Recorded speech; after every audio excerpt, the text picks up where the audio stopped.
Hey everyone, Guard the Leaf here. How's everyone doing? I have a question for everyone. Do you believe in the old Canada or the new Canada? And this is actually a headline from an article that a good friend of the channel, Abby, sent over to me. And it's an interesting question. And I'm going to give a little bit of context on behind the question and what is old Canada and what is new Canada. So let me read this out from the article. To generalize, only somewhat, the old Canada assumes that the current insanity will have to resolve itself, and that America will return to some version of normal, and that Canada, as a result, can return to a period that lasted between 1988 and 2025, a period in which it was integrated with America to our greater prosperity. There's a strategy implicate to this sensibility. In the short term, endurance and appeasement, and the long term working with whatever left of America, after its current spasm of vileness, to recover, so far as possible, the way things were. You know what, this would be a lot easier if I took off my sunglasses. Just give me a second here. All right, so what I just read out is the old Canada, and I'll read out the new Canada now. The new Canada believes in rupture with America is permanent, and that, as a result, the most basic conditions of Canada life have been fundamentally altered. The new Canada is grounded in observation more than any kind of version of political philosophy. The real American threat is real, expressed countless times not just by President Taco Tuesday, but by his administration. The insults and the threats aren't necessarily the problem, though. The problem is that America is in a drastic decline and its structural problems. Spiking inequality, the racial resentment, hyper-partisanship, the autocrat backsliding will outlast his presidency. So, long story short, the old Canada is the Canada that can coexist with the United States, depend on the United States, and rely on the United States. The new Canada is basically realizing that, hey, we can't, be friends with you anymore. Well, we can be friends, but we don't have to trust you anymore. I am for the new Canada, and some people might agree, some people might not. But for me, things have fundamentally changed. And this is where I'm so bad at doing this. I'm currently on the roof of a mall, if you guys believe it or not. This is, let me kind of pan around. I'll walk this way. This is the top of the TRX Mall in Kuala Lumpur.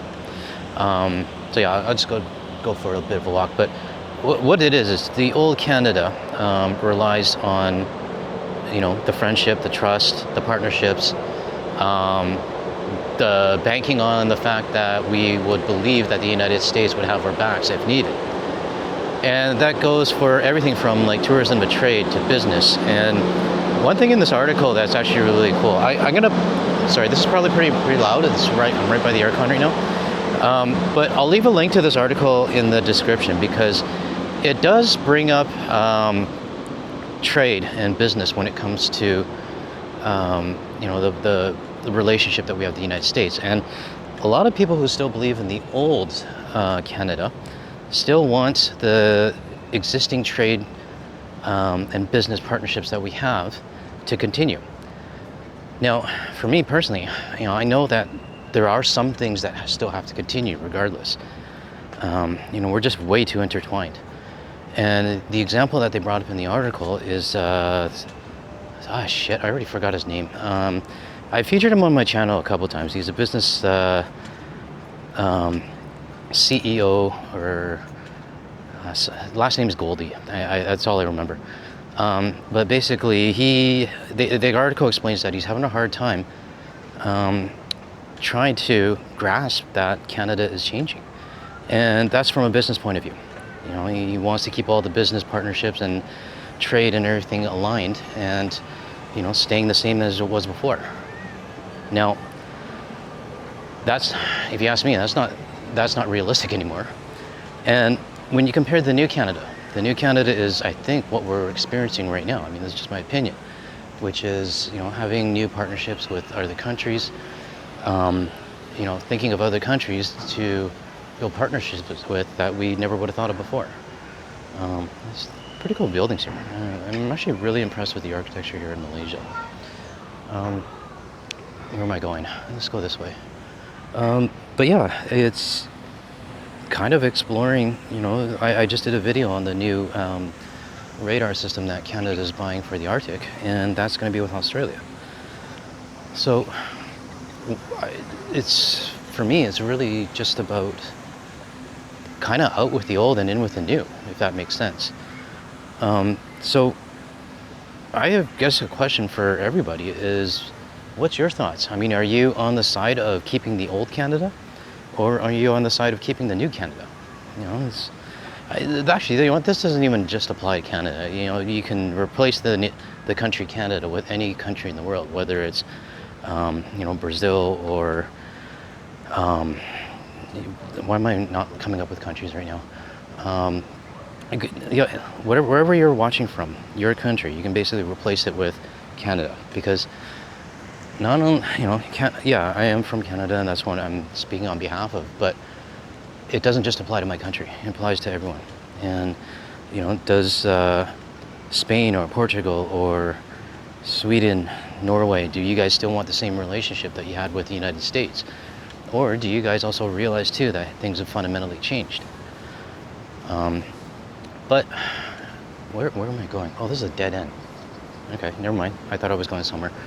Let me just pan over and see for you. This is the courtyard area. Maybe I'll go walk down there. I'll take you guys on a little bit of a walk. But yeah, it kind of does shock me a little bit that some people, some sectors, some industries, they're clinging on to the old relationship that we have with the United States. And, I don't think it's ever going to be the same. I've purposely kind of pointed out, the differences that we have with our next door neighbors. And that's kind of the basis of my channel, to be honest. But there are some people that still cling on to it. They cling on to the fact that, oh no, it's just one guy. It's just Taco Tuesday, and everything will go back to normal once he's gone. And, I've made it a point on my channel to inform everybody that, hey, it's just not one guy. It's the one guy being the mouthpiece for the 77 million that voted him in, and then also, that big bunch that didn't vote at all. So the article explains it a lot better than I can. And, I highly recommend that everybody kind of click on the link. It's behind a paywall, but there's a paywall link that you can go to that bypasses it. So, but yeah, I just wanted to get the opinion of everybody and see, are you on the side of having new partnerships and just releasing the shackles, I guess, from our relationship with the United States? Or do you still feel that once Taco Tuesday's gone, things will go back to normal, and we will have the old relationship and the old Canada again? It kind of, the reason why I wanted to talk about this is because it actually is a lot of statements that I get from my channel from people is, just wait till he's gone, and I have another 2.5 years until I go back to the United States. So, those people who are leaving these kind of comments believe in the old Canada and the old relationship that we have. And I don't know. I mean, everyone's entitled to their own opinion. My opinion is the old relationship or the old Canada is dead. And I think we're already seeing our governments realize that as well. So, okay, I'm back. I wanted to pause the video to find out what that guy's name is. The business CEO guy that I was just talking about earlier, his name is Goldie Hyder, and I featured him on my videos quite a while ago, and then basically was giving off the stance that he's not worried about anything that is going on right now, and it's more of the stance that Canada needs to be careful and not do knee-jerk reactions and, basically bend over to the United States, which I don't agree with. But he has a reason for that, and the reason for that is obviously because of all of his CEOs that he takes care of. He wants to make sure that their business with the United States is still solid. Now, I'm not against that. I mean, I believe that we still need to have some sort of relationships with the United States, but I do believe that we don't have to trust them anymore. I mean, we can trust whoever we want, but the relationship is fundamentally damaged. And one thing that comes to my mind, I mean, I featured it a while ago, was a lady on TikTok was talking about relationships when, you know, once it is fractured, and she used a paper as an analogy, you know, a straight piece of paper, flat, crumpled it up and tried to uncrumple it, all the creases are still there.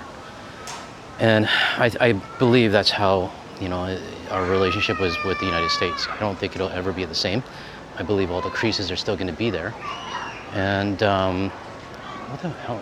Okay, it's like a maze up here. I'm trying to figure out how to get down. I mean, there's an elevator here. I don't want to take the escalator. Let me just keep walking. But yeah, like I said, the relationship, in my opinion, is fundamentally damaged. And even if a Democratic president comes in, or you know, somebody better comes in, I don't think it's going to be the same. At least not for me. It's funny. I saw a headline somewhere that Taco Tuesday is actually thinking of running for a third term. He mentioned it in the speech, and you know, obviously, yeah, who knows? I mean, I would love to say that it's never going to happen, but we don't know what the hell is going to go on in the United States and whether or not they respect their constitution. But for me, you know, if he's going to run for a third term, then what's stopping Barack Obama for running for a third as well? But obviously, you know, in one of the comments that I saw in the social media post that I saw this in, basically said that Barack Obama respects their constitution, which obviously Taco Tuesday doesn't. So who knows what's going on? But you know, regardless of what happens in the future, I think, you know, there is no way to go back to this old Canada. You know, especially like going back to the title of the article I'm kind of talking about. Anybody, this is just my opinion, anybody who's still holding on to the old Canada, the old relationship that we had with them, and thinking everything will just get back to normal once Diaper Dawn is gone, is being very unrealistic and not grasping the seriousness and reality of what's going on right now. Because for anybody that feels that, you're not really, you're not really understanding everything that is going on right now, or you're just turning a blind eye to it. You know, I was the guy who was in my own bubble. I was oblivious to things, and I really didn't pay attention. And I didn't start paying attention until, really, I started this channel.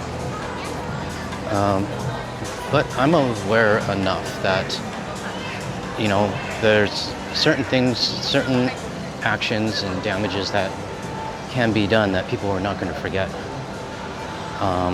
You know, I'm not going to forget 51st State stuff. I'm not going to forget the people that supported it. And I'm not going to forget, you know, how everyday citizens in the United States treated us. You know, you just don't forget this kind of stuff. And I think the blinders for a lot of people, especially to me, I'm talking about myself, I'm not talking about others, but, you know, I'm realizing that, yeah, I had my blinders on and I was very naive, and no more. I'm not going to be naive anymore. So, I just wanted to make this quick video. I mean, I'd highly encourage everybody to take a look at that article. The link will be in the description below. It's probably about a, I don't know, 5-10 minute read from the Globe and Mail. And it really talks about, you know, the differences between currently what we're going through and trying to save the relationship. You know, I don't think it's, for me, yeah, I mean, there's a lot of emotions in this when I say I don't care to save the relationship with the United States. But obviously it's not a black and white thing. You know, there's some things I really won't care for anymore, but there might be some, which is, you know, supporting the people that do understand what's going on, not the ones that are just completely oblivious and in their bubble. So yeah, let me know what your thoughts are on this, and definitely read out the article below in the description. And if you want me to read it, let me know in the description if you guys want me to do my commentary on this article. Maybe I'll create a separate video for it. Alright, I think that's it for this video. I'm gonna go try to find myself an iced coffee. It is about 36 degrees, feels like 39 right now. There's not much people out right now, as you can tell. I mean, it's, I think I'm one of the few people that are going for walks in the daytime. Most people are walking around, they'll duck in for air cons, so maybe I should probably do that before I get like heat stroke or anything. All right, everyone, catch you in the next one.